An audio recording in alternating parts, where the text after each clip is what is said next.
हनुमान जी।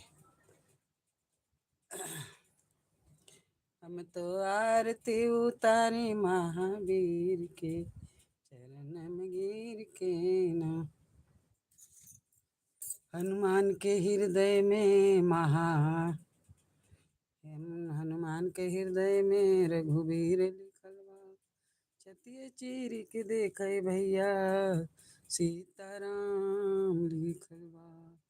हम तो आरती उतारे महावीर के चरण में गिर के।